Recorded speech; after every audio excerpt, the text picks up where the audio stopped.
3, 4, 5, 9, 6, 8, 7, 6, 8, 4, 9, 9, 10, 10, 11, 1, 12, April, 13, couch, 14, Published. muffins. 15, 16. It just said published? Yeah, it's published now. 17. Oh, so when it says publish, 18, 19. Now I've got an ad. 20, Macaroni, 21, apples. 22. This is fun. Okay. When it went live, I was on 3. Okay. So what was that after? That About was 3 seconds after I hit publish. Yeah. okay. So about 3 seconds after we hit publish is when we're live. Welcome. Hey. See, we're just trying to figure this out so it can be smooth, by what, the 5th or 6th episode. Welcome to the live SiftPop. We're going to be talking Toy Story 4, lots of fun stuff. We're glad you're joining us live. Give a shout out in the chat. We would love to hear from you. Looks like Joey's here. The Artist Project is here. Ooh. And let's see. Oh, Jay Bourgeois is here as well. Bourgeois. So, and it looks like there's several others who are watching too. So, welcome to the show. We're going to record an episode of SiftPop. Right at the beginning and at the end are the times if you want to have direct conversation with us live is probably the best time to do it because we are focused on you right now. Once we get into the podcast, we will be doing an audio podcast. That's what you think. If I have anything to say about it. So, Man, that's a lot of dice. Look at all that dice yeah. next to Dicer. Mm-hmm. The Yes. dice next to Dicer. Thank you, Andrew. I appreciate that. Zoom in on this- the dice. He thinks he's being regressive here, but this is the part that's video, so nobody on the actual podcast is going to hear this anyway. So it's okay to say it then, just not when the actual podcast starts. That's when you'll get reprimanded. Yeah. All right, so Phil, are you ready? Yeah, I let's think do it. chat's ready. I think we're all set to go. So Live from a bunker. yeah, let's talk about Toy Story 4 and some other stuff.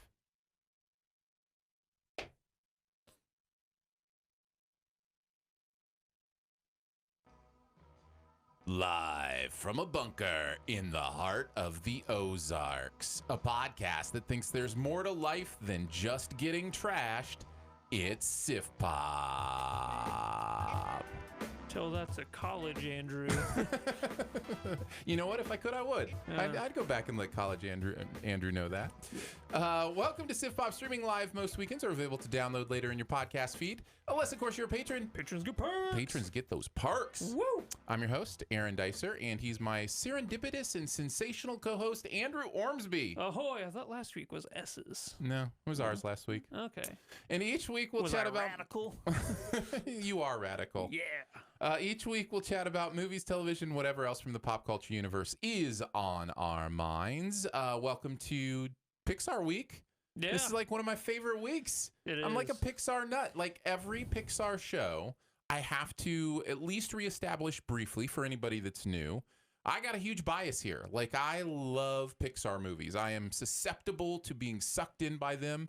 Part of that is that my personality kind of goes really well with what they do. You're a happy person. Right, like I'm an optimist, happy person, that kind of stuff. But also part of it is just that thing that happens as humans when you're like on a team and you love a thing, and so you want to keep loving that thing. I mean, we heard this a couple weeks ago with you liking Godzilla, right? You know, this was, something that means a lot to you. So Pixar is definitely one of those things for me.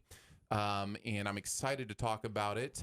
Just a reminder for those listening, we actually have started shooting video during the podcast recording. So you can actually, while we've produced it all up, producer Phil has produced it all up and deserves a huge amount of applause for how smoothly it runs and how beautiful everything is.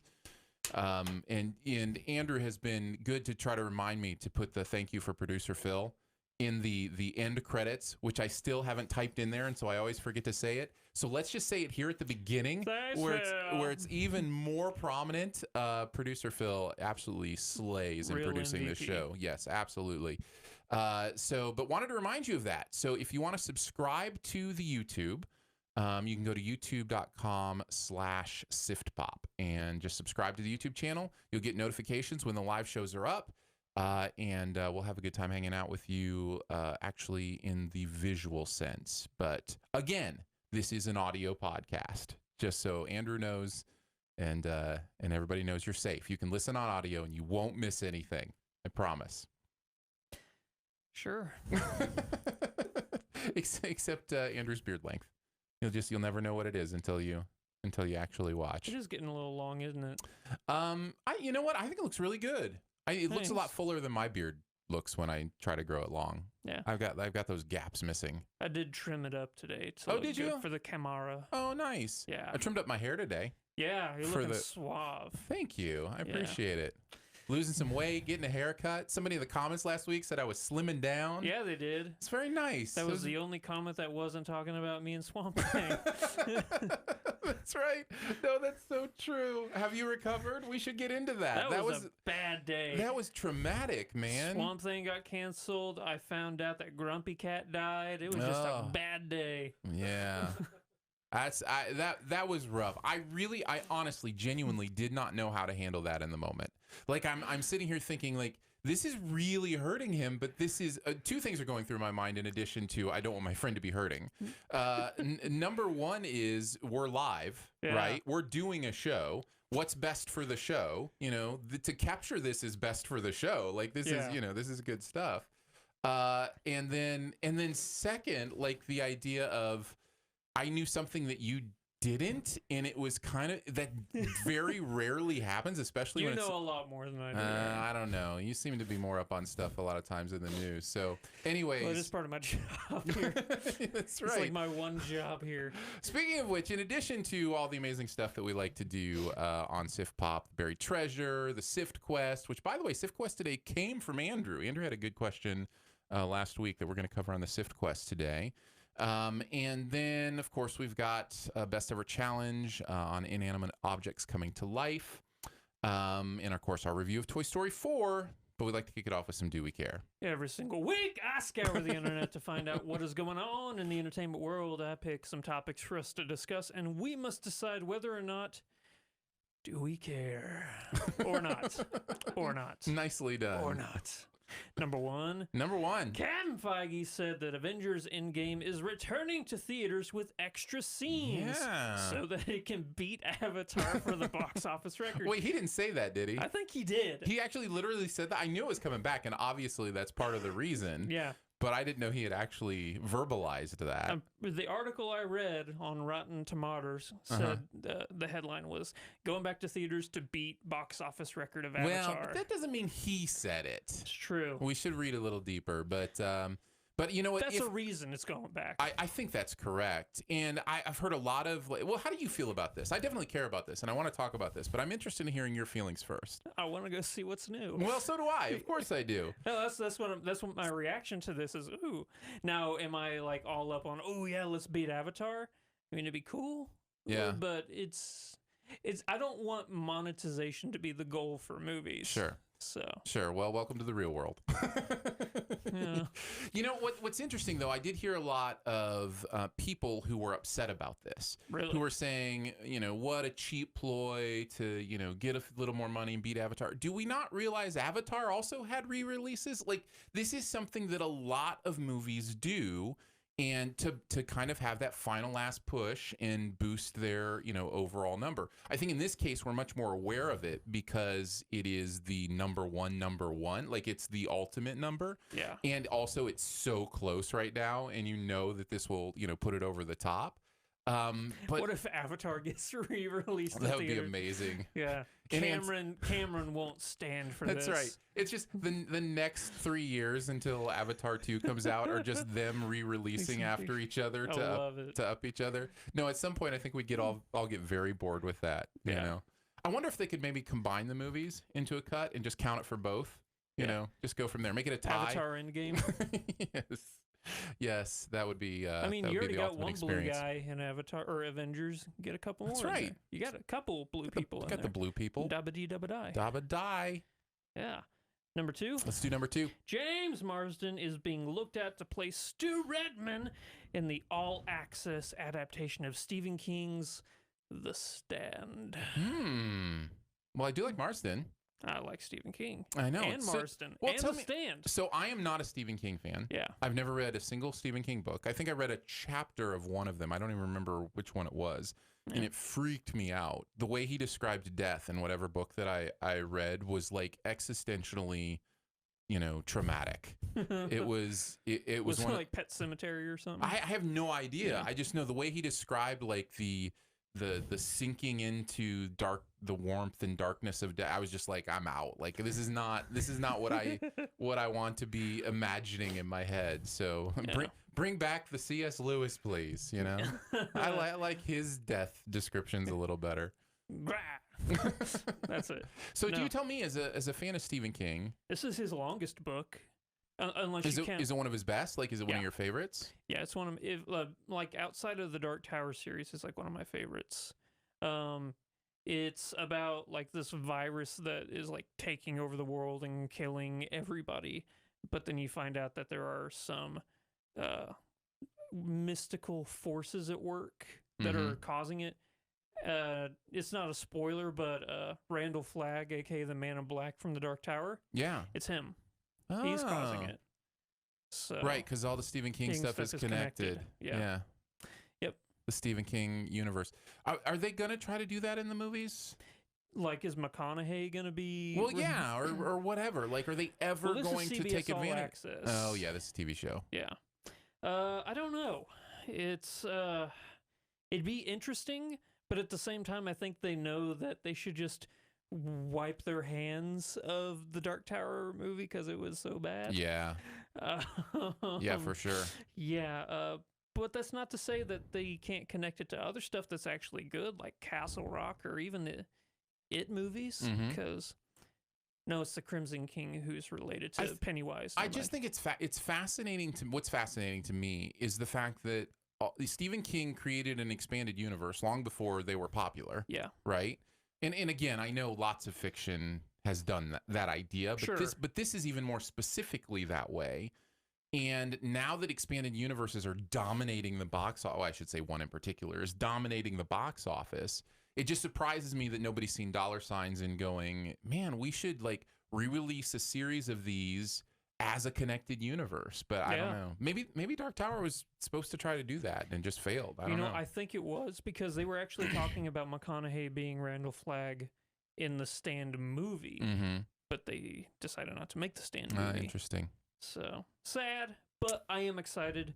The only problem is All Access is dumb. So, and that's one person's viewpoint. I All think Access. CBS will get bought up by one of the big boys. Yeah. I think so. I think we were just talking about this on Twitter the other day. I think there will be 4. I think it'll come down to 4. There'll be 4 entities that will win. And I think Disney, Amazon, Hulu, Netflix. well, Hulu and Disney are the same. So wait, with this new Disney Plus coming out, is Hulu and they've talked about including it in Okay. Disney Plus. So I mean, Disney owns Hulu, so yeah, I think it'll be kind of all eventually, at least it'll all be the same. No, I think Disney, Amazon, and Netflix are the givens, and I think that 4th spot is up for grabs. I don't know if Apple can figure it out, if they're going to get their content game to a place where people want to subscribe there. I don't know if Apple. Google will figure it out with YouTube. Like figure out a way to create new content or compile new content or buy things like CBS All Access or those kind of things. But I'm not sure who the 4th will be, but I think there's room for 4. YouTube would be interesting. I did just watch season 2 of Cobra Kai. It's and good, it was right? Amazing. Yeah, it's a lot of fun. So good. Yeah, I mean, it's literally the only show they have. Yeah. But it is fun. Or the only show they have that any people are watching. But Yeah, exactly. Yeah. But yeah, it'll be interesting to see how the streaming wars go. But I don't think Viacom/CBS has that power to be that major player. I think they'll get bought up by one of the others. Yep. That's just a guess. So Yep. We're in a shift right now of the powers and entertainment. it's going to be fascinating. It is. All right, what's number 3? Jill Soloway, creator of Amazon's Transparent, will be writing and directing the former Bryan Singer production of Red Sonja, the Marvel property that takes place in the world of Conan the Barbarian. I was going to say, that's a Conan property, right? Yeah. There's another expanded universe for you. Yeah. When's the last time a Conan movie came out? There was, I think, 2001 or 9 or something like that. It was I almost said Carl Drogo, but no. Jason Momoa Conan the Barbarian Oh, movie. see, I didn't even know that movie existed. I always just You think are so Schwarzenegger. lucky. I just think Schwarzenegger. Like, Yeah. that's the only Conan property I really know. Yeah. Well, he was. And Red Sonja was in that, right? She had her She own had her movie own movie, that or- Conan was in. Yeah. It's this weird thing that they didn't have the rights to call him Conan, so they called him Calidor or something like that.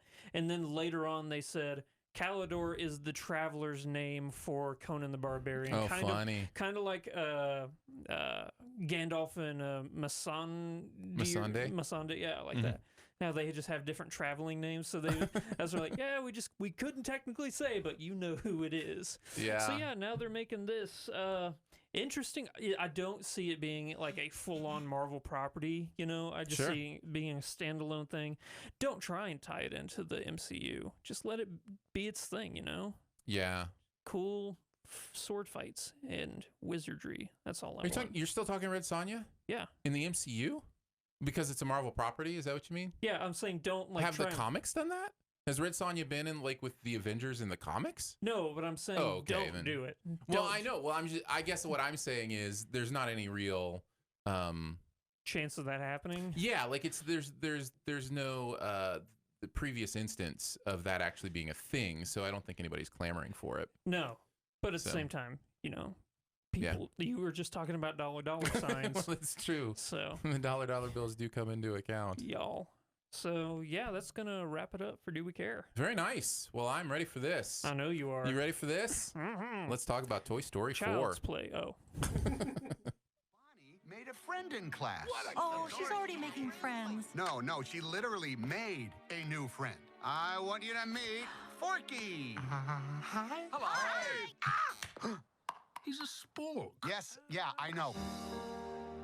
Forky is the most important toy to Bonnie right now. We all have to make sure nothing happens to him. All right, we're going to have a cut here because somehow I still have the Men in Black International text here. So video, please be patient with me for just a second while I get the Toy Story text. website. And audio, you're not even going to know this existed. See, this is why you need to tune into the video. That's right. You get all the live mistakes that Aaron makes. Let's see.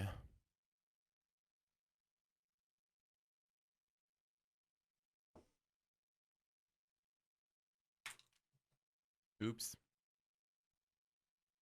Andrew can't have 2 seconds by himself. He's got to play with stuff. Andrew, we're ready. Like I have it's in front of me now. 18. On my character, that would round up to a crit. I don't know I didn't even know what that means, but I'm proud of you. I bet Phil does. Phil, Critical hit. yeah. Critical hit. Did you play D&D? I have a couple times, yeah, and honestly, I mostly know the D&D kind of terminology from like video games. But, Yeah. Very nice. All right, here we go.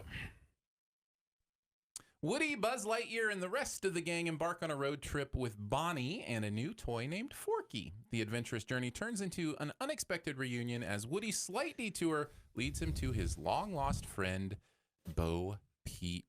This is Toy Story 4, which, as you could probably guess from the title, is the fourth entry into the Toy Story series. Interesting. These movies, one thing you kind of forget just because they've always been in our life, they take a while in between each sequel. The closest was Toy Story 1 to Toy Story 2, right? 4 years Yeah. between Toy Story 1 and Toy Story 2. And then it was another, several years before Toy Story 3. I think that was 2010. So another 11 years before Toy Story 3. And then another 9 years before Toy Story 4. Is Toy Story 3 really that long ago? Well, it is. That's what Wow. I'm saying. That's what you forget because of how much these movies have kind of meant to us. I've already mentioned my love for Pixar, and my love for the Toy Story movies is no different. I think they all are great. So let's get into it. What did you think? Did you like it, love it, dislike it, hate it, or it was just okay? I loved it. Yay! He loved it! Well, I mean, is that Yay! surprising?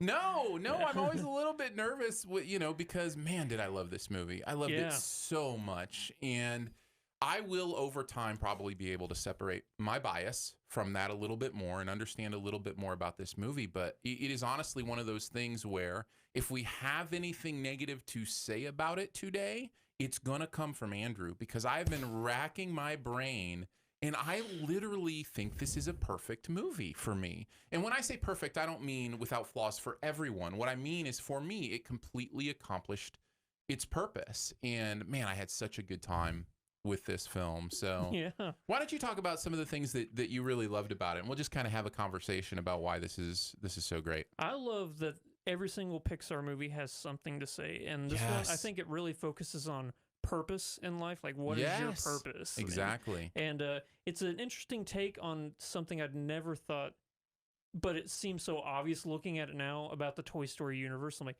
yeah, it's always been about purpose and like what you're trying to do. But at the same time, it seems different in a way.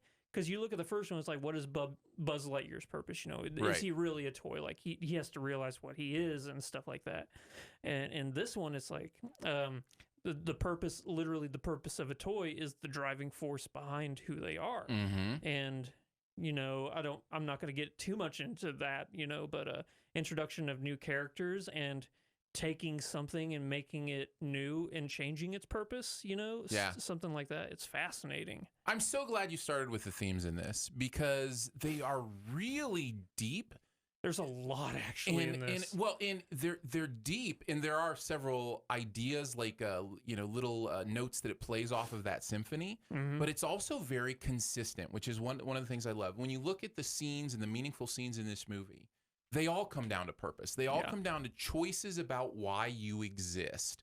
The fact that we see, you know, for the first time that, you know, a new toy come into existence really deepens that idea. It like deepens that emotion of, oh, what is this universe like for them? You know, it's very, I mentioned existential earlier. It's very existential. You know, why am I here? What am I doing? How did I get made? What does that mean? What is my like all that stuff is not only essential to this new character, but essential to these older characters as well, as they try to figure it out. There's very much a child-parent thing going on here too. Yeah. You know, between Woody and Forky, and it's just so interesting to me how good Pixar is at that. How good they are at, underneath everything, you know, make a great movie on top of it. But underneath everything, boy, is it meaningful. Yeah, I don't even have kids, but now that you mention it, I find it pretty obvious that Woody is a parental figure to Forky. Yeah. And now looking at it, I'm like, yeah, no. I think, you know, you being a father, that stuff just pops out to you, stuff like that. Yeah, so, sure, obviously. Yeah. Another thing, this movie is hilarious. Right? This movie's hilarious. Okay, not to get into too like specific detail, but there's something in this movie I'll just call the plush rush. It might be the funniest thing in a Pixar movie ever. I'm not even exaggerating. It might be the funniest thing I've ever seen in a Pixar movie. It's really funny. I had several moments like that, though. You know what I mean? Really? That's the standout for you? Standout for me. See, I don't even know if I had a standout. There were so many great moments. The character of Forky is perfect. Tony Hale as that voice is perfect. Yeah. And the progression of the intellect of that character, or, you know, it's just so hilarious. And I'm not gonna spoil I'm gonna try not to spoil anything, but there's a very particular way this toy matures that is, starts off as one of the funniest things I've ever seen in any movie. And then there's just there's throwaway lines in here. You know, there's a moment. A high five gag that's great. Oh, this is so good. Yeah, so good. That gag is hilarious. There's even, you know, little things like when the dad has to change the tire, and there's this moment, you know, Dad's gonna say some words. Yes. There's so many moments in this movie that I was laughing and smiling, and what's interesting is there were a few moments where the adults were laughing in the theater because it was hilarious, and you know, but what's brilliant about what Pixar does is most of those moments the kids were going nuts too. Universal humor is something that Pixar has nailed down. Yeah. Yeah. It's really an incredible gift, and it's fully on display here. Yeah. The other thing I would mention, amongst many things that we could, and probably because I can't help myself, probably will, is the animation in this movie is How much better it is from when they started it in just, '95. there comes a point where I'm just like, okay, computer generated animation is what it is. Like it's, it looks great. It's, you're not gonna, but there are moments in this. There's a moment where the mom is comforting her child, running her hand through her hair, and I was just like, I was blown away. It's obviously like the character models aren't realistic human character models, No. but because everything in the frame is so clear and picture perfect, there's just such a, I don't know, there's a real intensity to the emotion of a scene like that because of how beautiful it is, because of how quote unquote realistic it looks for the universe that it's in. I'm gonna ask you a question. Yeah. Who is your favorite character in this movie? Oh man. Because I have a standout. I mean, wow. Whew. I don't know. Why don't you talk about yours? Maybe you can convince me. I think I like them all so much. I'm gonna go with Bo. Yeah. I think that she's always been kind of like a throwaway like love interest for Woody. She No has pun a, intended. Yeah. Continue. Yeah. She has a purpose in this movie and a driving factor that is something I never would have expected from that character. Yeah. Her story arc is probably the most fascinating thing in this movie for me. And then Bunny, Ducky are just absolutely hilarious. Yeah. And Forky's just a fascinating character, but I still think that Bo, just because we've seen that character, but for her to have what, really culminates into what I think is the driving force in this movie. I think that's right. And especially, Bo and Woody's relationship in many ways is the driving force in this and what that means. I think you have to mention Keanu Reeves as Kaboom. Yeah, as Kaboom. I think that character is phenomenal. There's Christina Hendricks' character. What's her name? Gabby. Gabby. Yeah. Yeah, and I think what was the name of the little police character? Oh, Dimples. Yeah, it was like Dimple McGiggles or something. It was something supremely, I tried to look it up, but I couldn't find it. Yeah. My sister had one of those toys growing up. Oh yeah. With the little stairwell. Yeah. I'm like, oh yeah, I know exactly what that's from. Yeah, Giggle McDimples. Giggle McDimples. Yeah. Oh, I loved that character too. And then of course you've got our old standbys. I did find it interesting too, since Toy Story 3, and has been a while, we've lost Don Rickles, right? So, now we've lost Don Rickles and Slinky Dog, his name just slipped my mind. Jim Varney. Yeah, Jim Varney. Who's Ernest. And it's just like, it's interesting that these characters, we've had to replace these voices, and that's just how the span of this movie series. Somebody on Twitter mentioned that they saw Toy Story as a kid and took their 4-year-old to see Toy Story 4. And it's like, yeah, because it's been 25 years. You know what I mean? Like, it's crazy to think of it in that way. I was 9 or something like that when the first Toy Story came out. Yeah, now I'm in my 30s. Yeah, I was like a freshman in college. Yeah, when the first Toy Story came out. And so it's fascinating to see what this thing has done in that time. Any other specific good things you want to mention? It's just.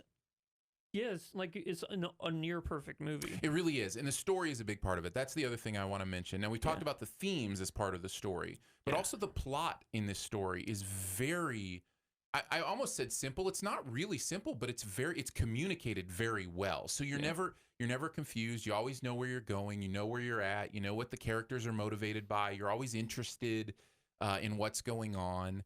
I did also tweet that this isn't a blow your mind kind of movie. I think in many ways, Toy Story 3 is more of a blow your mind kind of movie than this is. And what I mean by that is there are moments in Toy Story 3 that are those big, whoa kind of moments. And I don't know that this has them in the same, to the same extent. It tells such a great story. that it doesn't need the big fireworks show. You know what I mean? It's just like, hey, watch this incredible story about these toys and these things that you've never thought about what if this world was real, and I just, for me, that's almost more satisfying, and in many ways, and it's a movie I can see myself going back to over and over and over again because of that. So I just think the story is really beautiful here, and we haven't even talked about the part of the story that involves the quote unquote villain, which is a very fascinating take on that idea. And man, spoilers will be good because there's just some stuff I want to say, but it's a little too spoilery. Sure. I will say the villain does have henchmen that are some of the creepiest Toy Story characters. That was going to be one of my cons. I hate ventriloquist dolls. They freak me out. And this movie plays that up for you. Yes, they do. I hate them so much. That's not a. It's not a con, but well, no. I was gonna say it's not a new thing for the Toy Story movies. Like the villains, even though the villain in Toy Story 3 was, more fluffy and, seemed to be nice. Yeah. He also had like that monkey henchman that was really freaky. Like they always have this way of having like a henchman. And I think he also had like the one-eyed doll and one-armed doll that was also really freaky. Well, Sid in the first Toy Story And I was movie. going to go back to Sid. Sid's a freaky character. Is he though? He got bombs in the mail. Okay, yeah, he did get bombs in the mail. But I'm more. Did you never, whenever you were playing with kids, take apart from one toy and try and? That's just how imagination works. Is it? Yes. I didn't. No, I didn't take my toys apart and try to put them together with other toys. Man, you missed out then. That's the fun part. Yeah. Man, I thought Sid was the hero in Toy Story. I'm just doing a new take on the whole Karate Kid thing right here. No. That's Toy Story 5, is to retell the first Toy Story from Sid's perspective. Yeah. It's kind of like Cobra Kai, right? Yeah, exactly. Kids traumatized forever because toys came to life. Yeah, exactly. Yeah. We know he eventually becomes a trash man because we saw that in Toy Story 2. So yeah. So there you go. Right. Anything else you want to specifically mention? For negatives now? Anything. Yeah, go ahead. Negative. I forget that other people might have negatives. Go ahead. I do have a couple negatives. Okay. I think that there are character choices in this, or character motivation shifts that happen too conveniently. Sure. As well as, driving factors for the movie being a little too convenient. But my main con with this movie is toys in this universe have always been super good about, Andy's coming, the whole play dead whenever Andy's coming. I think that this movie walks the line too closely with like close calls with, like stopping or posing whenever people are around. Interesting. I'm like, yeah, you're pushing the boundaries a little too much in this one. One of our gurus, John Negroni, who's a Pixar expert, and in fact is the author of the Pixar theory. Yeah. Was tweeting about that he's doing some writing right now on the rules of the Toy Story universe and how fascinating it is to think of why they play dead. Is it a conscious decision? Because I think once you watch this movie, you start to realize maybe it's not a conscious decision. Maybe whenever somebody looks at them, maybe they it just automatically happens, and it's not something. I mean, you hear them say things like, "Hurry, they're coming!" We gotta, get to wherever. But at the end of the day, it's almost a spiritual thing that happens. Like it's almost a metaphysical thing that happens with them, that because they're going to be noticed, they play dead. I almost like that explanation more because it actually makes more sense if it's metaphysical than if they just get lucky enough never to be discovered. But what if it's actually a rule of the universe that they cannot be discovered? But Woody became real for Sid in the first Toy Story movie. I know. And that's where you start to think so what is that? How do they break that? How do they, So play nice. So I don't know. It's fascinating to think about, determinism in the area of the Toy Story movies. Yeah. I don't know. I don't mind the idea that it played with that a little bit. I think it kind of had to. I'm just saying it was done a little too often. Like I don't have a problem with, just you did it one too many times, I think. which be. makes things like the Plush Rush that much more funny. I'm serious. I could watch that all day. Key and Peele are just the funniest. Yeah. That comedy duo was brilliant. Yeah. And then Duke Kaboom. The other thing this movie does very well, Pixar movies have always done this very well. It totally understands callbacks. It totally gets when something is going to be funny again and how it's going to be funny a second time, how it's going to be funny a third time. There are several running gags in this movie that get better each time. The Plush Rush being one of them. Yeah. By the way, so it's just this is just brilliant filmmaking. It just really is. I'm even more impressed considering it kind of had a troubled creation. There was drama behind the scenes, not just with the John Lasseter stuff, but also with the original director-writer of this, who's still credited in the credits, but stepped away, from the project. And I don't have all the details on that, so I don't necessarily want to go into it now. But there was a troubled, kind of creation process of this, and I just somehow they pulled it all together because this is absolutely spectacular. Yeah, I had no idea. Toy Story 3 got nominated for Best Picture for Academy Award. Yeah. Do you think Toy Story 4 has a chance? Oh yeah. I think so too. Yeah. I think it's that good. It's that good, and this year is that bad. Well, it's true as well. Does that mean Endgame has a chance too, you think? I don't know. I mean, it only takes 7 movies coming out in like the awards rush of the end of the year. That's not a ton of movies to, that knock them out. Yeah, I think that if any Marvel movie would have gotten nominated for Best Picture, it would have been Infinity War. Well, I mean, Black Panther did, right? So a Marvel movie has been nominated for Best Picture, right? Didn't Black Panther? Yeah, it did. Oh, okay. All right. Yeah, touche. But yeah, I think that. Okay, I'll rephrase. If any Marvel movie should have been nominated for Best Picture, it should have been Infinity War. You didn't think Black Panther should have been nominated? Over Infinity War? They came out the same year, and I think Infinity War is so much better. I see. Holding grudges. I get it. I understand. No holding grudge. I love both movies. I'm just saying one is an actual better movie than the other one. That's all I'm saying. Yeah. Speaking of actual better movie than the other, how would you rank them? 3, 4, 1, 2. 3, 4, 1, 2. Interesting. This is like ranking slices of pizza from the same pizza. Seriously, you know what I mean? Yeah. It's like This one has more pepperonis, this one has but this one has more sauce. Yeah, exactly. It's just like, it's all the same thing. It's all so amazing. But I think I would go 4. And by the way, that's total recency bias. I know it is. I give me a year and maybe I'll have a different opinion. I don't know. But man, did I love this movie. So I'm putting it at the top. 4, 1, 2, 3. I think 3 at the bottom. Okay. It's great. It's a great movie. But I like the Prospector stuff in Toy Story 2 is some of my favorite stuff. Just Woody finding his like original Roundup gang, like all that stuff is so great. The Because She Loves Me song that Jesse sings is one of the biggest heartstring pulls ever.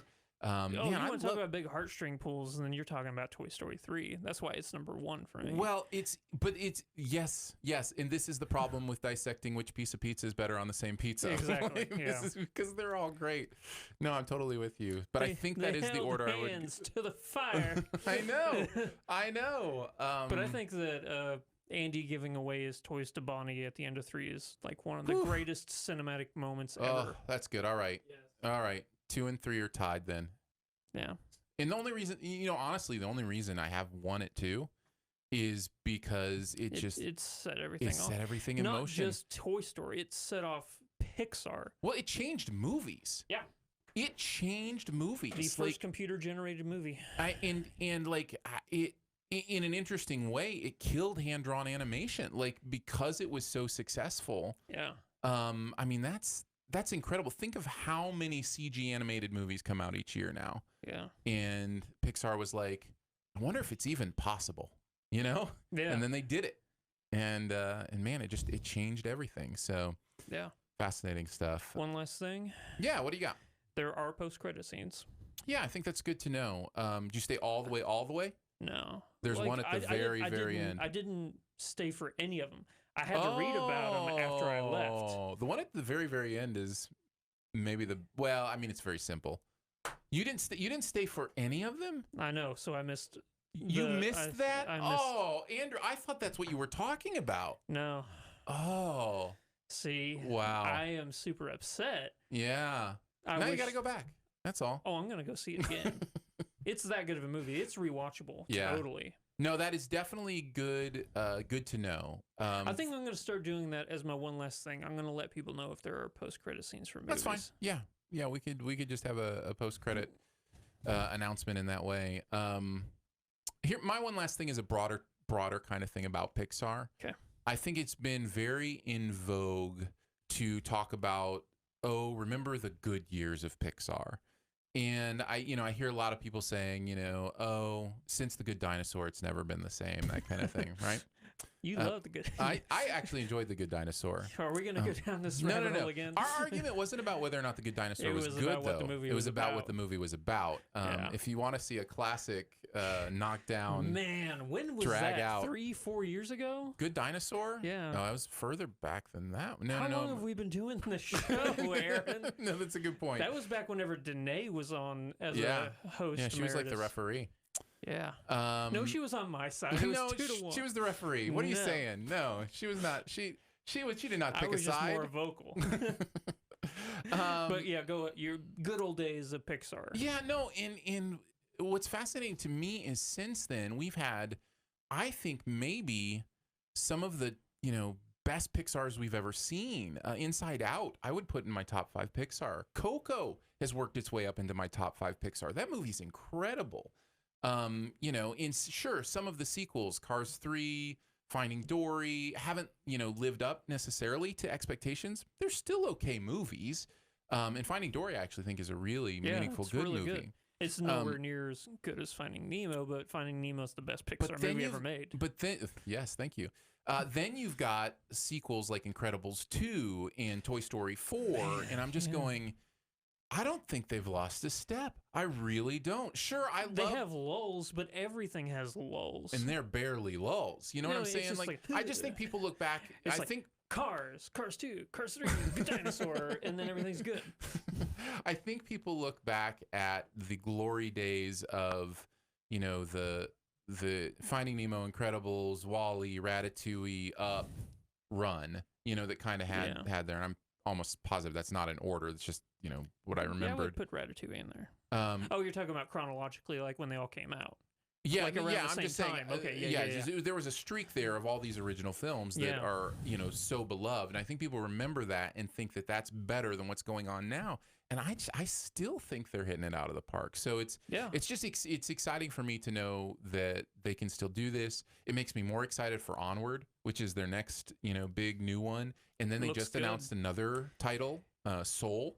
Which has SOUL? an interesting premise. I don't know if you read the premise for Soul. I mean, or it's just not. like they've only just announced like a one sentence kind of thing on it, right? Yeah, like well, I think it's about like where does your emotion come, or not emotion, but Your being. your awareness. Yeah. It kind of had an Inside Out kind of vibe. Well, to and it. it's Pete Docter, so Yeah. it's and he's kind of Pete. I think since the whole Lasseter thing has been the one running it over there at Pixar, and I'm really impressed with how he's keeping the ship going and making sure the focus is on great story. At least it appears is on great storytelling and perfecting movies and that kind of stuff. So that was one of my highlights of all the people I meet when I go out to the awards every year. The Pixar directors are always my favorite. Like meeting Pete Docter was one of my favorite things.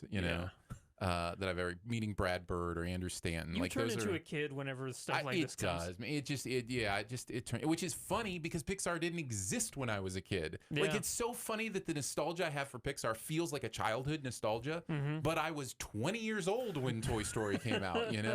I was married when Toy Story came out. Like this, like Well, you I was married not when you were 15. So. Well, yes, yeah. That's. I'm sure You're- that's true. Here's what I want to end on. Yeah. Is this your number one movie of the year? Yes. Okay. Yes, it is. In a very down year, I only recently saw my first A movie of the year that I would give an A to, and that was Apollo 11, which is incredible. That's more of a documentary than. Well, documentaries are movies; they count on the list. I count right? I count them separately. You don't put documentaries on your best movies of the year list? No. Well, that's an interesting decision, Andrew. Can you explain that to me? What's that like? Why would you do that? One's informative, one's entertainment. Well, aren't they both kind of both, just at different degrees? Aren't documentaries also entertaining? I think the documentaries are more about showing truth as opposed to, you know, an escape. I respect this. Yeah. I respect this take. I really do. I don't agree with it, but I totally respect this take. Like, I don't have any documentaries in my top 100 movies of all time. Yeah, I have one. If I did, I would have a couple, actually. That would be, like, in my top 100 movies of I all have time. one. Do you know which one it is? Supersize Me? No. Blackfish? No. Is it Won't You Be My Neighbor? No. Oh. No. I'm just going to go through all the great... It's King of Kong. King of Kong. Oh, yeah. Fistful of Quarters. Yeah, Fistful of Quarters. Love that. Love that movie so much. So great. I'm glad you stopped because I was just going to go through a whole... It's tickled, isn't it? Was it Bowling for Columbine? Jeez. Yeah. Well, there you go. There's our thoughts on Toy Story 4. Obviously, we both recommend it. We both love it. We think it's one of the top Pixar's. It'll be interesting for me to slot it in. I think it may be top 5. I mean, certainly if I think it's better than the Toy Stories. So, yeah. Finding Nemo's still one. I know that. You know what? I'm changing my list. Yeah? It's going to be 1, 4, 3, 2. Okay. Now that just something in my head just clicked. I'm like, no, man, Toy Story 1 was just what it did was too magical to not be at number 1. I mean, if you're gonna be that super serious, like let's just look at it on the merits kind of person, Toy Story 1's probably the least movie of the 4. Like, you know, the technology wasn't quite there yet. Yeah. They were just kind of learning their way. The story's great. All that stuff's there, but you know, the humans look horrifying. I mean, that's right. There's some really interesting animation there. But but I don't that's not the way I look at movies, you know? Like I think there's more to it. There's, you know, that periphery stuff is valuable and is important. So yeah. Well, there you go. Thoughts on Toy Story 4. We'd love to hear yours as well. So make sure and hit us up on Twitter, or you can email us, feedback@siftpop.com. All right, let's move on to the best ever challenge. Do it.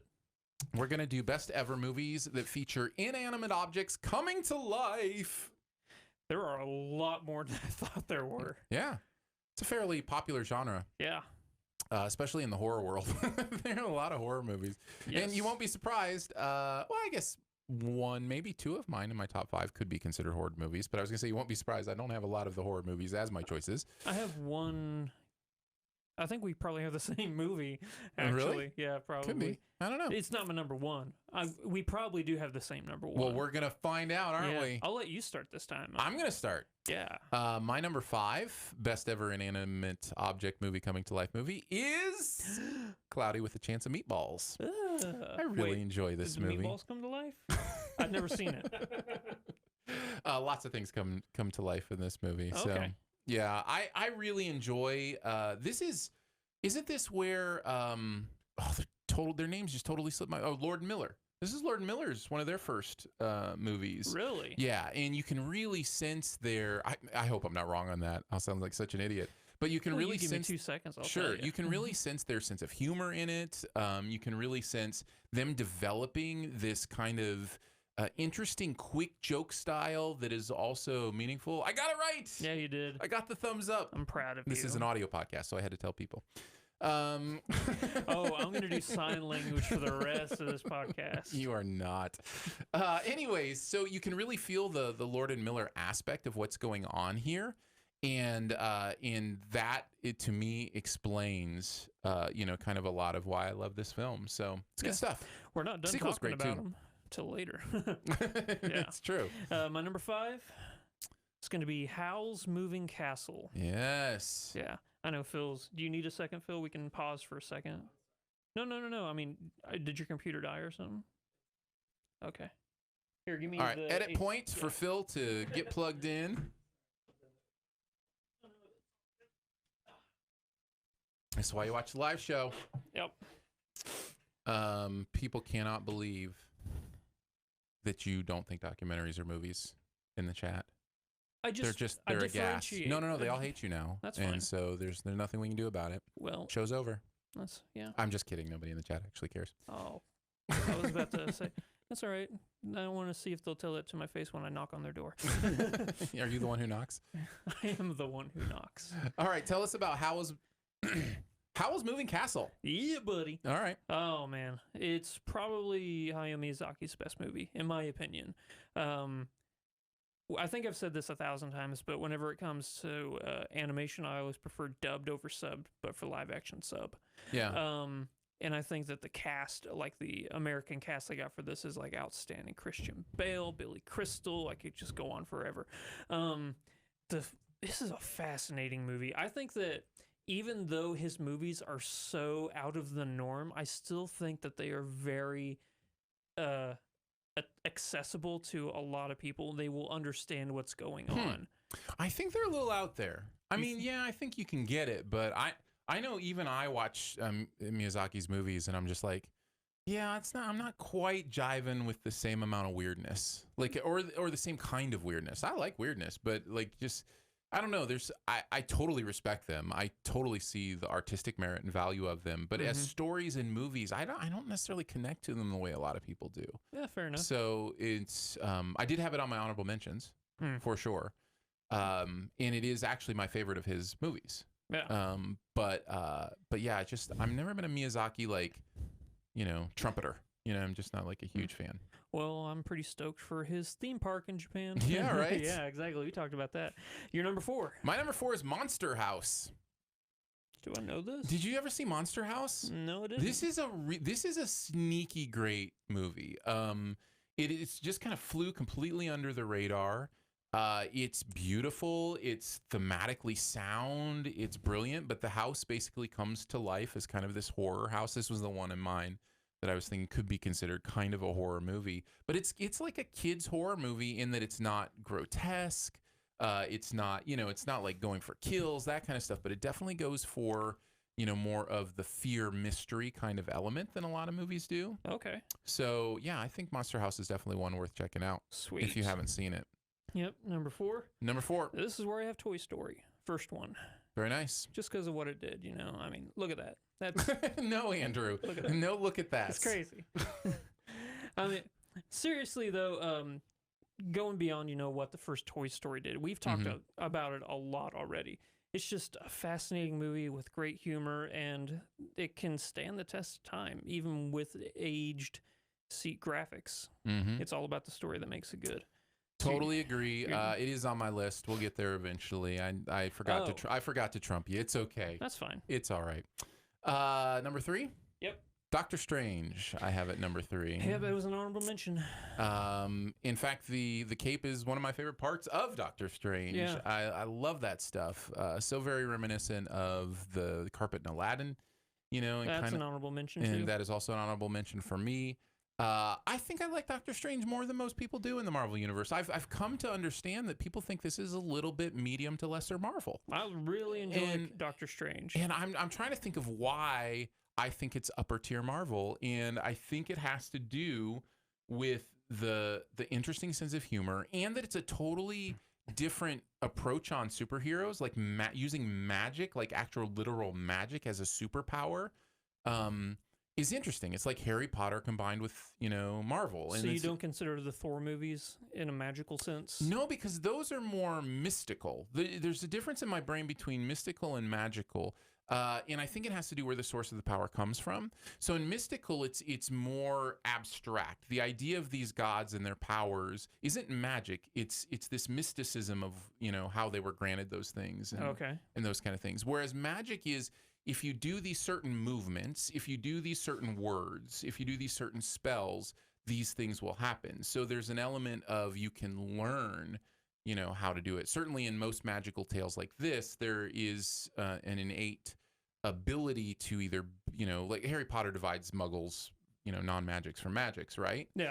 But this movie doesn't necessarily do that. Doctor Strange isn't necessarily special in some way that makes him able to do the magic. He just learns it, right? Yeah. So, that's fascinating to me and interesting to me. And there's a proficiency aspect to magic that I find fascinating.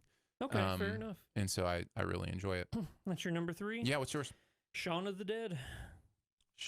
What are we counting as inanimate objects here? The zombies. But they were animate. No, they were people. As soon as they died, they became inanimate objects, and then when they're reanimated, I'll allow it. you better, because I'll zombie allow movies it. are totally inanimate objects coming back. I think Animate is defined as alive. Here. When I they think die. This is a spirit of the law versus the letter of the law. I think you're the letter of the law. You are correct. The spirit of the law, maybe not so much, but we'll go with it. Whatever. You'd win in court. Yeah, wouldn't be the first time. I do love Shaun of the Dead. Yeah, I think would it have made your top 5 if you would have counted it? No, actually, I don't think it would. Okay. I think I like all these movies better. I think it would have been an honorable mention. Okay. Oh man, you were talking earlier about a horror movie that you thought might have made it. I thought this is what you were talking about. I'm like, it's a horror, but it's also a comedy. And Edgar Wright does such a good job of being both. Like the first half of this movie is pure comedy, and then when it gets to the second half, like he really dials in. Like he knows how to make a horror film. Yeah.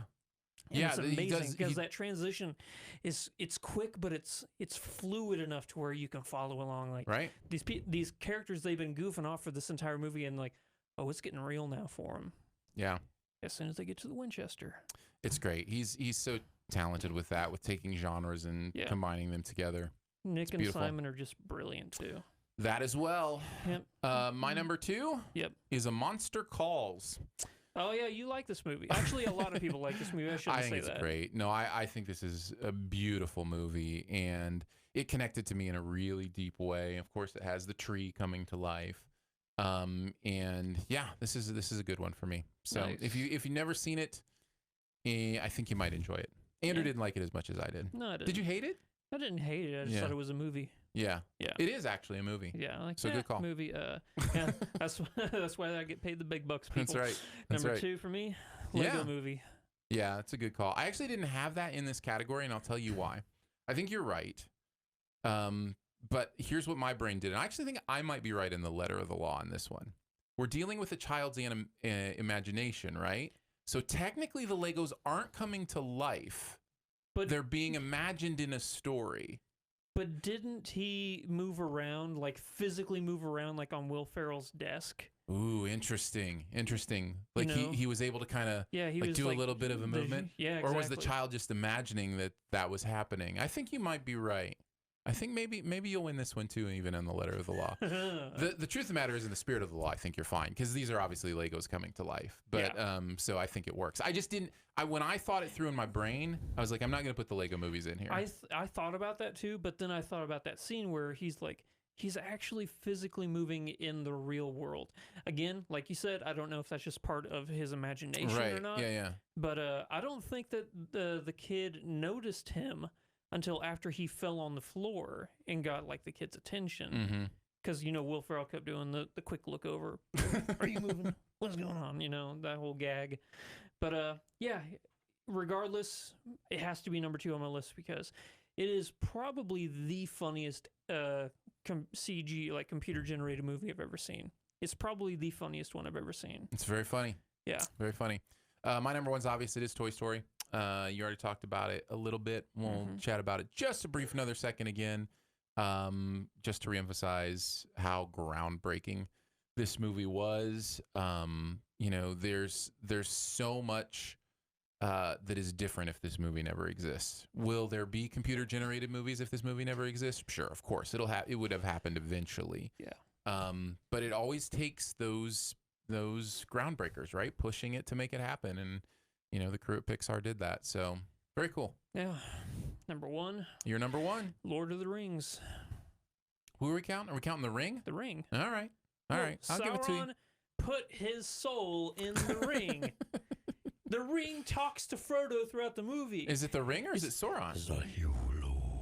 Throughout the entire movie, you had the ring talking. Yeah, the ring is Sauron. Well, then it's not coming to life. It's just being inhabited by another It being. was a ring, and then he put his soul in it, bringing it to life.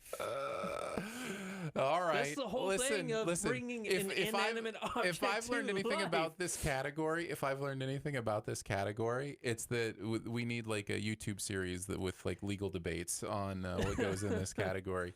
I wouldn't consider that an inanimate object so you're coming gonna to count life. the tree in a Monster Calls, but you're not going to count tree Well, the beards or any tree- of the ints. The tree, yeah, but they're They were Lawyered. they were lawyered. But were the Ents in Lord of the Rings, weren't they always Ents? Like they were always alive, so they were never inanimate. So you think that the tree in A Monster Calls was always a monster? No, I mean, don't. you thought it became No, a it was a monster. tree that became a monster, wasn't it?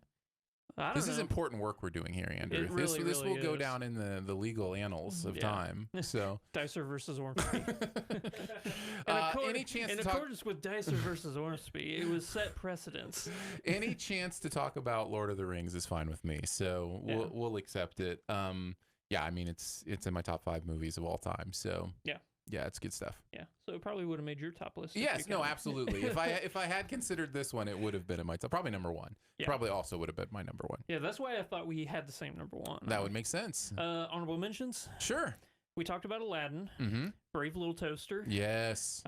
Such an underrated movie, and I don't think that a lot of people in this day and age even know about that movie. Right. Yeah. I thought about adding like the Winnie the Pooh, the Christopher Robin movie. Okay. But it's just honorable mention worthy, not actual top 5. Okay. I could really go on with the way that I stretched this definition according to Well, tell me if you you think this is a stretch. Jumanji and Zathura. No, I was actually gonna mention they were Because the board game comes to life, right? Yeah, That's that's the idea. Okay, yeah. So I had Jumanji and Zathura. Well, I had and Welcome to the Jungle on my list, so okay, yeah, which makes sense. Well, actually, I don't know if Welcome to the Jungle, because is anything in that movie inanimate coming to life? Or are they just getting put into a video game? That's different than the board game coming to the life. So you might be right. Yeah. This is fun. Regardless, the first one and Zathura do count. Okay. Ted. I wanted to mention Ted. Yeah, Ted. Which is really funny. Yeah. And possibly the only movie of his that I really enjoyed.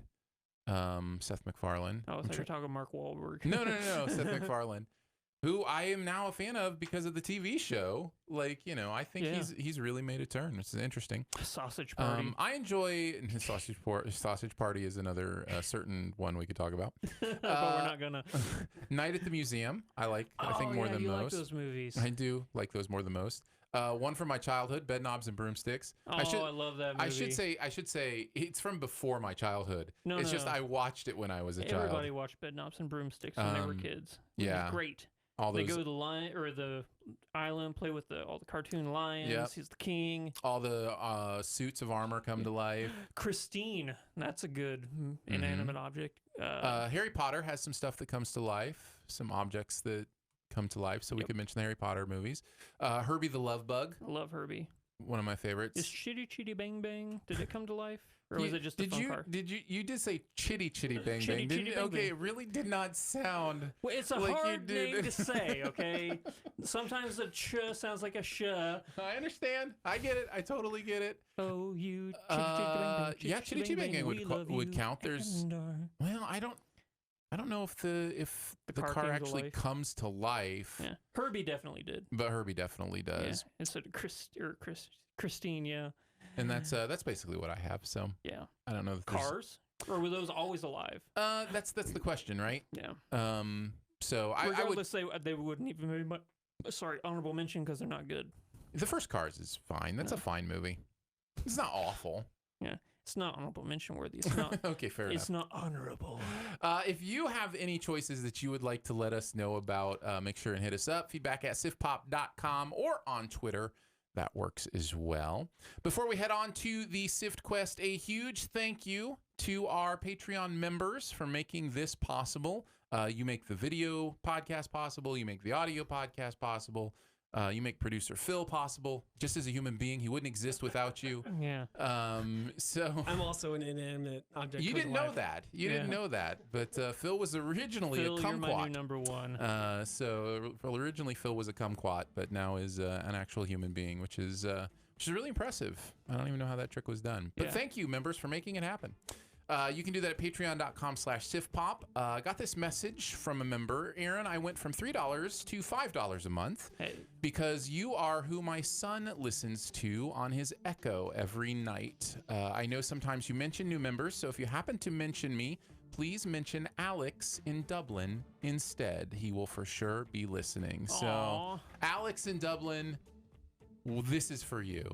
Thank you so much for falling asleep So to our does that voices. mean that you have a very lulling voice? I was gonna say we put you to sleep. Yeah. That's just put it on the poster. SiftPop puts We'll put Alex you to sleep. Puts Alex to sleep. That's our new slogan. We also have a couple other new members since the last time, so I wanted to make sure and mention those as well. But hey, Alex. Yes, but hello specifically Yeah. to Alex. In Dublin, Ireland. We want to mention Rusarb, a brand new member of Hey, SiftPop as well, and Rusarb. Damien, also a brand new member of SiftPop. So thank Nice. you since last time. Alex, Rusarb, and Damien. Honestly, you guys make this happen, and if you have $3 a month you want to throw our way to make this even better and keep it growing and keep things going, we would absolutely appreciate that. This is why we can do it, and there's bonuses that come with it. The bonus podcast. We'll be doing a post-show member-only podcast after this. Probably talk some sort of Pixar or something.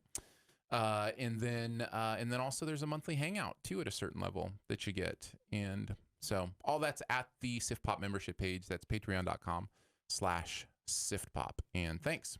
We appreciate it.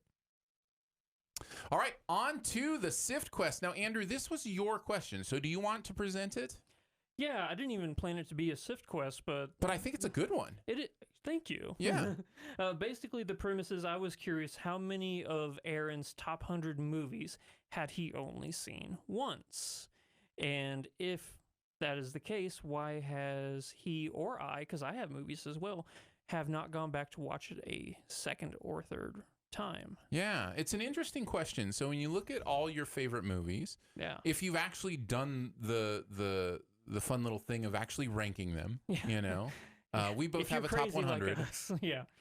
I update my top 100 every year, so at the end of the year I'll update it. Yeah. I don't know if you do it like constantly. You might just do it right on Letterboxd as it happens. Yeah, pretty much. So and I think you can check out both of our top 100s on Letterboxd. Absolutely. Yeah, I went through, and where do you want to start? Do you want to go one at a time, or do you want to say how many first and then talk about them? Yeah, How do you want to do this? How many on your top 100 had you only seen once? 3. 3? Yep. I had 4. Yeah. So there we go. Yeah. Number 23 is the highest rank that I've only seen once. Number 20 for me. Wow, nice. That's crazy. So, do you want to go from like lowest down on your list to like what number it was to that number 23? Here's what's interesting. Let's just talk about it. Here's what's Okay. interesting with my 3. They're all pretty much for the same reason, which is they are very intense, and I Yes. just I don't feel like I need to sit down and put myself through it again to know how much I love the movie. And B, it's not a fun watching experience. It's just a meaningful one, right? Sure. And sometimes those meaningful watch experiences, even though you don't want to have it again, are that good that they belong in your top 100. Yeah, that's the case for my top 2. The third one, I really don't have an excuse. I really should see it again. And the fourth one is just, it's so recent that it's not a recent movie, but recent for me to have seen it, that it just hasn't been a while. You know, what was interesting when I was doing this, I noticed even the ones that were recent, I've seen more than once because of the fact that I see a lot of movies now early. A lot of great movies I get on, the screener DVDs, and then I want to show them to other people. And so I'm just like, yeah, I know I've watched this, and then I watched it with this person, and then I watched it with this person.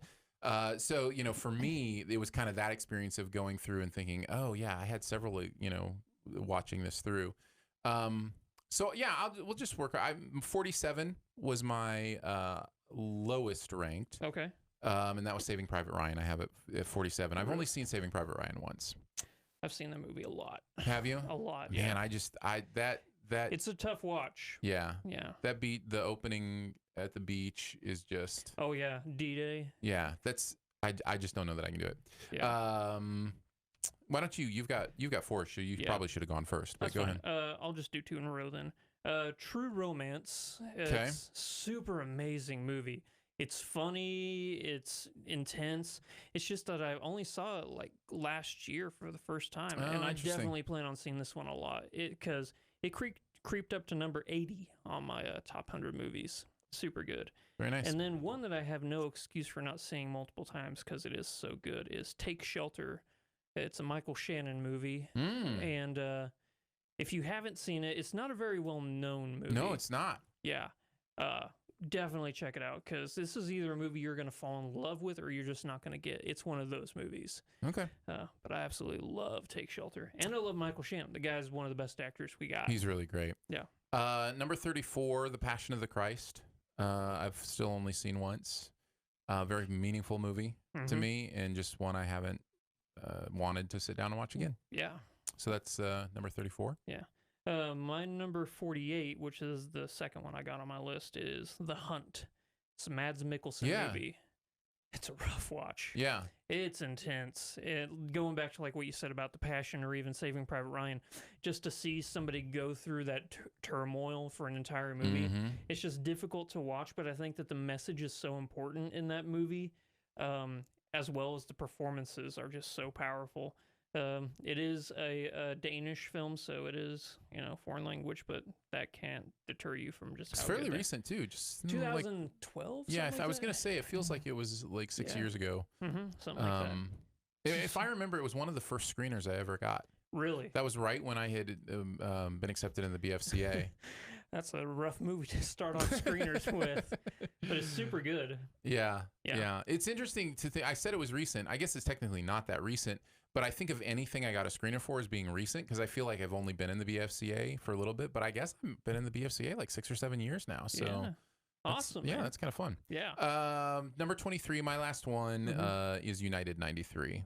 Oh man, I've only seen that movie once, but God, that's powerful. It's so powerful, and and I as well have only seen it once. That is one I think I can see myself watching again, maybe with my kids. And I just think it's so valuable to see that amongst the tragedy of that day, the beauty of the idea of people that, gave their own life to make sure that it didn't get worse. Yeah. Your youngest, was he born before 9/11? Yes. 9/11 was 2001. My youngest was born in 1999. My second was born in 2001.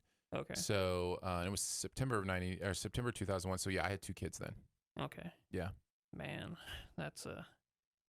it's crazy, because there's so many people that are growing up now in a post 9/11 world, and even back whenever I was going to college for the second time, like most of the people I grew up with were learning about 9/11 as a historical event, and I'm like, yeah, I lived through it. I remember that day so vividly. Yeah. And this movie just brings you back to that day, and it gives you a perspective that a lot of people just really don't know about, because they think about 9/11, they think about New York and the towers, but 93, that's very, very valid or important, vital story. Well, I think it was headed towards the White House, right? It was the idea. Yeah. It was supposed to crash into the White House. Yeah. But yeah, it's fascinating because Greengrass does such a great job at, and by the way, he just did another one that's on Netflix called 22 July 22nd, which is about a very similar terrorist, not similar in like the details, but a similar feeling of a traumatic terrorist attack that happened, I want to say in Sweden. I'm sorry if that's wrong. I think it's a Scandinavian country, and it was just at this camp, and he just has this knack for actually putting you there in a way that feels so real. And I think a lot of it has to do, especially in United 93, with a lot of the key people involved in what happened in like flight control and those kind of things are the actual people in the movie. So he used real people who went through it, not for all the roles. There's certainly actors doing, some of the bigger roles, but they're also not actors, and that's such another important thing. I don't even know, maybe that'd be interesting in watching. I wonder if any of them have gone on to be in other things. I think that in 93 there was 93? United 93. Oh, United 93, yeah. Yeah. It'd be interesting to look back at that cast and see if anybody's done anything since then. I know there is one, because I just can't remember his name. In the moment when that came out, none of those people were known. And so again, it allows you to experience it as if you are in it. I mean, it just puts you right there in it. And it's it's traumatic and meaningful and beautiful, and just one I only needed to see once. Yeah. Yeah, there's a couple people in that movie, but no like A-listers or anything Right. like that. Yeah. So my number one, it's going to be number 20 on my top 100. Yeah. Disconnect. Okay. It's one of the very few movies I gave a 10 out of 10 to, and I've only seen it once. It's just a rough watch. It's all about how horrifying and can be used for so many wrong ways the internet can be in people's You've told me about lives. it many times. You keep telling me I need to see it, and I just haven't gotten around to it. It is a rough watch. Yeah. I'll tell you that. It's cyberbullying, sexual deviancy, stealing identity, stuff like that. It just covers everything. Yeah. And it's horrifying, really. But it's so good. That cast is amazing. Alexander Skarsgård, Jason Bateman in a serious role. Mm-hmm. It is a rough watch, but it is super good. So I actually listed the ones I've seen twice too. Oh, really? Just because I was curious. Oh, yeah? And there's 1, 2, 3, 4, 5, 6 that I've only seen twice. Okay. The Revenant, Schindler's List, No Country for Old Men, Apocalypto, Eternal Sunshine of the Spotless Mind, and Fight Club are the ones I've only seen twice. So it's interesting for me to Interesting look at... for Fight Club, actually, that you've only seen it twice. Well, and also remember, I didn't see Fight Club until well after it had been released. So, the fact that I even watched it a second time probably is a surprise to me, but I did. I wanted to go through it again and see, obviously, the there's a twist. And I wanted to know the twist and see it a second time. Yeah. So, but that's all. I've just seen those twice. So, but yeah. I've seen The Road twice. Because, again, it's a tough I movie have not. to watch. I have not seen The Road twice, Yeah. nor do I have The Road in my top 100. Yeah. That's a fascinating question. I'm glad you brought that up, Andrew. Oh, it was just something that popped into my head, so thank you. I've only seen Godzilla once. The new Godzilla? No, the first one. Oh. No, I'm joking. I've seen that too many times. I was trying to figure out which Godzilla movie you'd have only seen once. None of them. Actually, that's not true. There's probably one or two I've only seen once. If you have a question that you want to ask us, a debate you want us to solve, something you want us to argue about, just send it to us, and we will use your Sift Quest. You can do that on Twitter. I'm at Aaron Dicer. My DMs are open, or you can email us. feedback@siftpop.com is the email. feedback@siftpop.com. All right, on to the buried treasure, Andrew. What's that one thing in any area of pop culture that you want to make sure people know about? I picked something I know wasn't canceled because it's been out forever. Good I'm job. going with a video game came out, I think in 2015 or 2014, right around the same time as the PS4 launch. I'm going to go with Bloodborne. Okay. This game, right here, is so Audio good. podcast, Andrew. Audio podcast. Well, I could have, just me pointing, I could have just said this game right here. No, that's true. That's true. So you're the one who brought the visual attention to it. Yeah, sorry about that. Yeah. Looks gory. It is very gory. It's from Software, who is the developer of the Dark Soul games. And if you are unfamiliar with From Software, the Dark Soul and the Bloodborne series, From Software is known for making what they try to make the hardest games out there.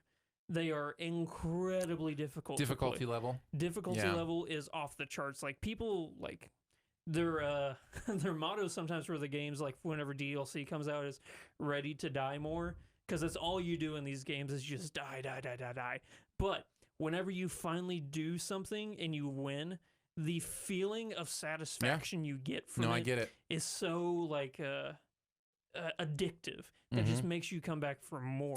You know, what you're explaining is very interesting to me because it's very similar to what I tell people about rooting for a sports team. People who don't understand sports or don't understand why, like, I'm so destroyed after my team loses. Yeah. What I tell them is investment means you are destroyed when it goes bad. Yeah. And you're also exuberant. So if it's equal levels, right? Yeah. If you want that high of celebration, I'm so glad this happened, you're going to experience that low of, oh, I can't believe that happened, right? And it's almost like a spectrum where it keeps widening depending on how much you care about something. Yeah. So that's fascinating to hear you talk about a game in that way. Yeah, I've been playing this game forever, and I just took a break from it. But for some reason, something drew me back in, and I thought, I played this game for years and years. I'll be able to just jump right back in and I'll just, own.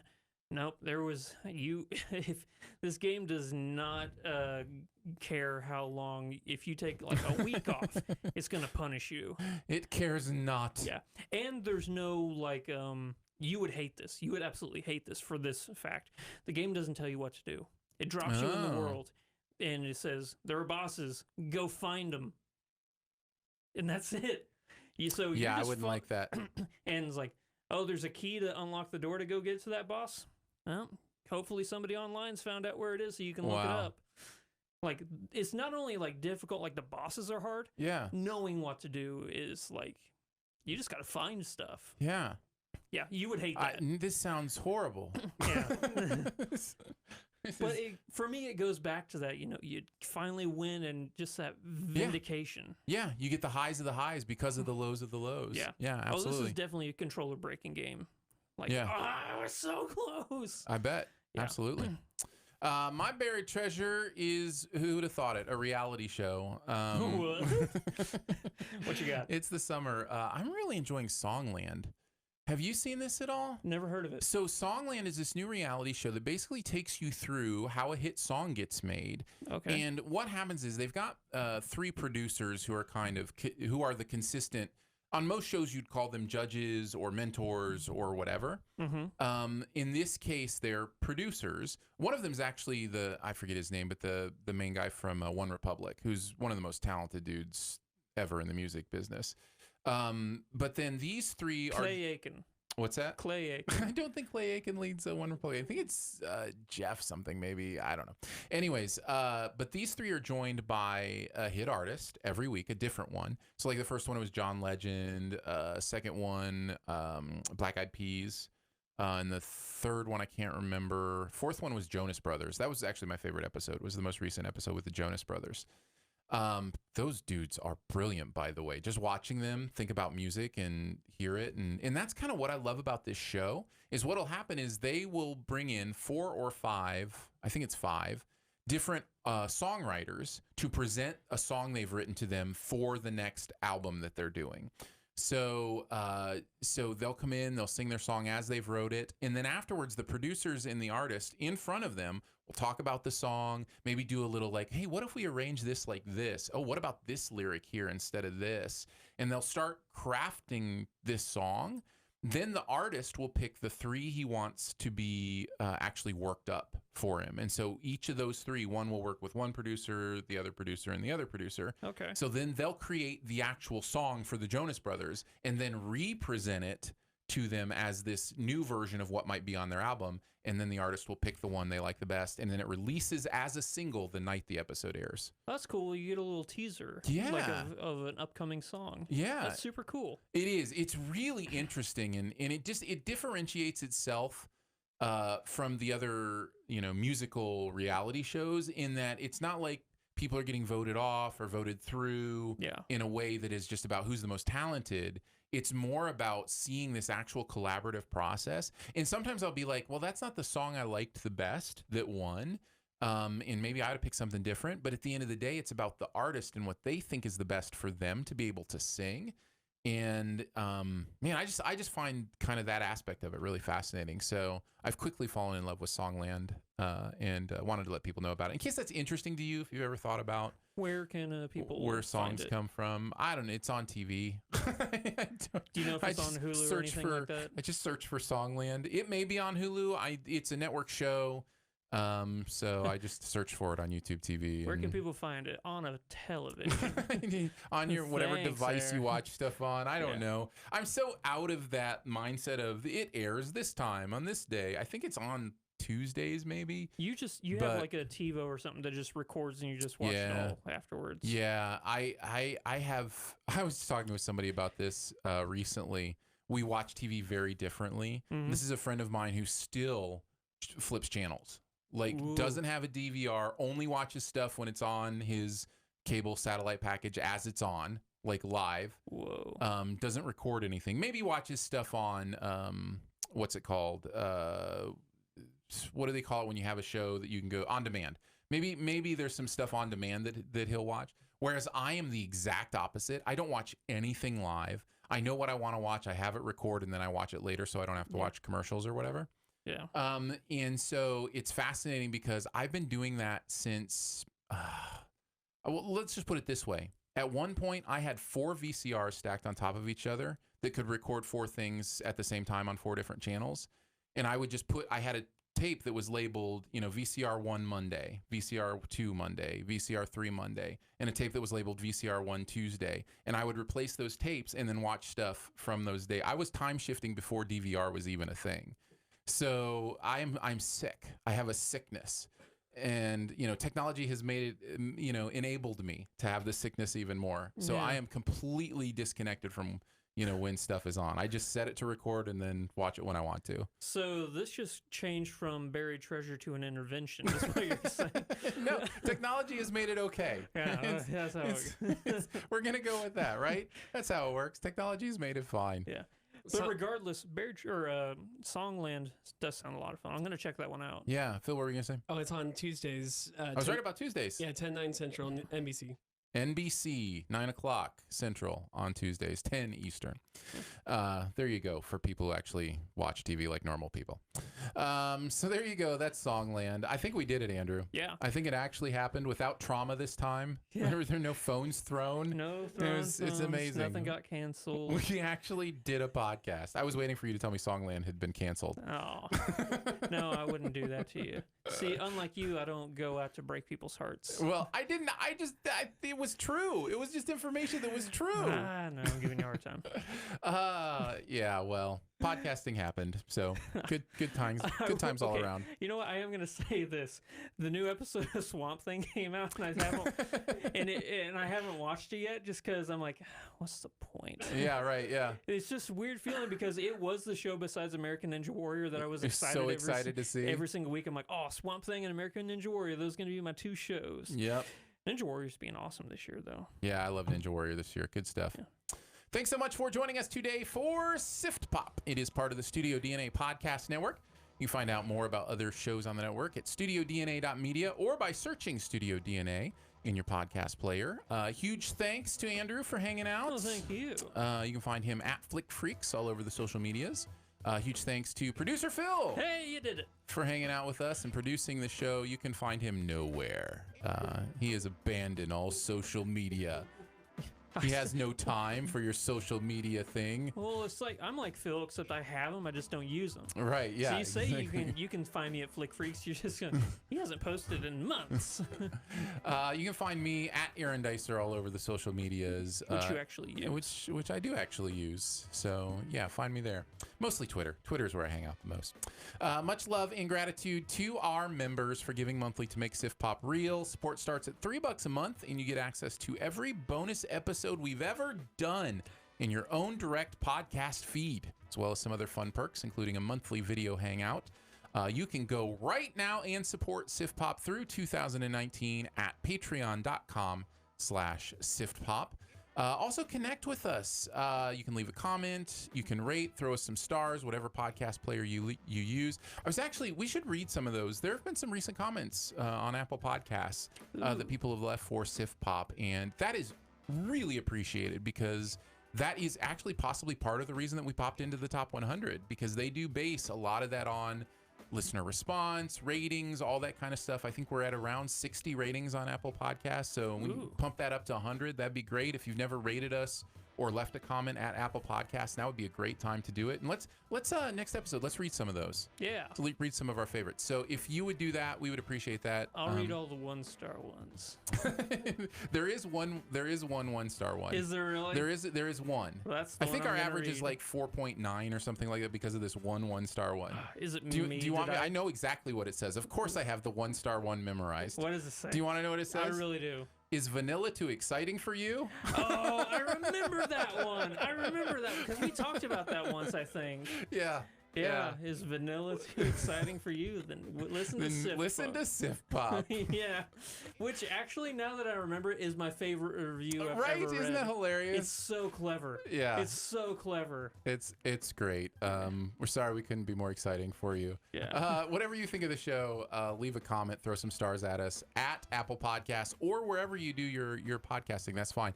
But at Apple, that's really how they kind of determine what goes on the charts. So good stuff happening there.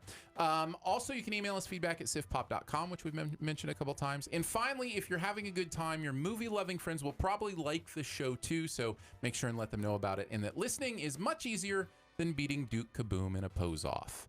We'll be back with some spoiler chat next up in your feed for Toy Story 4. And we'll gush on that a little bit more. And then I think next week we're going to review Yesterday. All my troubles seem so far away. That's all we can get away with. Otherwise, we have to pay the rights. That's true, yeah. See you then. But it doesn't look like you are here to leave me ever again. I'm just going to change the lyrics. I don't believe in tomorrow. Tomorrowland Tomorrowland. was a Brad Bird movie that really got panned. It's not good. I enjoyed it. It's full of optimism. How would I not enjoy it? Hugh Laurie's in that movie. Yeah, he really is. That's in that the only movie. reason why I was excited about that movie. And Well, man, chat, thank you for being so active and having so much fun with us. yeah. Artist Project mentioned the ones on his list he's only seen once. Green Mile, Brokeback Mountain, Brooklyn. I'm so glad Brooklyn is in your top 100. That's such a great movie. There Will Be Blood, Schindler's List, and Roma are the ones that he's only seen once that are in his top I 100. can't even tell you how many times I've seen There Will Be Blood. Yeah, Yeah. it's so good. That movie and No Country for Old Men I've seen so often. Yeah. Because I keep going back like, which one do I like more? Jay Bourgeois says, I'm a big game show guy, loving the Card Sharks reboot. I haven't checked that out. I'm more of a reality competition guy As than opposed a to game show. game show guy. I do Yeah. like some game shows. I enjoy watching The Wall. The Wall's back. Is The and- Wall still on? Yeah, it's back. Okay. So I enjoy watching The Wall as a game show that I like now. I enjoyed like Deal or No Deal. Deal or No Deal is and- my favorite game show. It's like, still on, actually. They're still doing them on CNBC. They're doing new ones with Howie and everything. Yeah. Are you kidding me? No. Mm-mm. Oh. They're just not on main network TV. It's on All Access. No, it's on CNBC. Oh, I I thought you think. said CBS. Or No, CNBC. I think. CNBC. Well, Yeah. that So, was my favorite like game show ever. yeah. Unless you Mark, count like Wheel of Fortune or like Jeopardy. I also I did really enjoy Who Wants to Be a Millionaire too when that was big. Well, Regis Philbin. I really He wanted to be knew. on that show. Yeah. How well do you think you'd do? I think I would have gotten up to whatever the 100,000 like limit was, and then I would have Cashed out. I would have cashed out if I felt scared. I'd cash out at 10K. Yeah. Yeah. I really would. I really would. I'd listen to the question. I'm like, sorry, Regis, I'm out. Mark RG says, I love you guys. We love you too, Mark.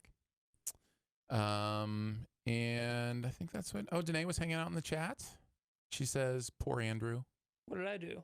Oh, Andrew, so sad. I am a sad person. Joey says, R.I.P. Andrew. Because I think Swamp Thing. I think you're talking about Swamp Thing.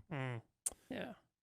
Yeah. Well, thanks for hanging out with us. We'll close this one down and then we'll start up the spoiler one. So you should be able to find it. We'll Yep. see you then. Bye.